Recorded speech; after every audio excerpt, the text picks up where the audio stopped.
High বন্ধুরা, তোমরা কেমন আছো? আশা করছি তোমরা সবাই ভালো আছো আর আমি খুব ভালো আছি। চলে আসলাম তোমাদের সাথে ডিম পরোটা রেসিপি নিয়ে। তো এখানে আমি নিয়ে নিয়েছি সবার প্রথমে পেঁয়াজ কুচি, লঙ্কা কুচি আর ডিমটাকে ফাটিয়ে নিচ্ছি। এখানে দুটো ডিম, তারপর দুটো ডিমের মধ্যে আমি দিয়ে দিলাম স্বাদ মতো লবণ।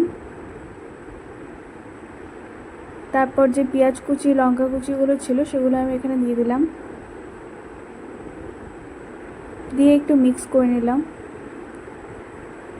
তারপর এখানে দিয়ে দিলাম ময়দা।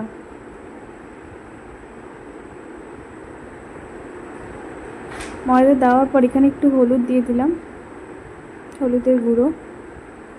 তারপর একটু একটু মিক্স করে এটাকে পাতলাই রাখবো। এই পাতলা ডোটা যেটা আছে সেটা আমি ননস্টিকের কড়াইয়ের মধ্যে দিয়ে দিলাম, তেল দিয়ে তেলটা গরম করে।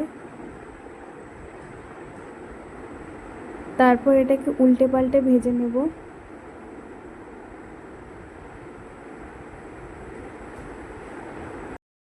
তো লাল লাল করে উল্টে পাল্টে ভেজে নিলাম। এরকম করে বাকিগুলো তৈরি করে নেব।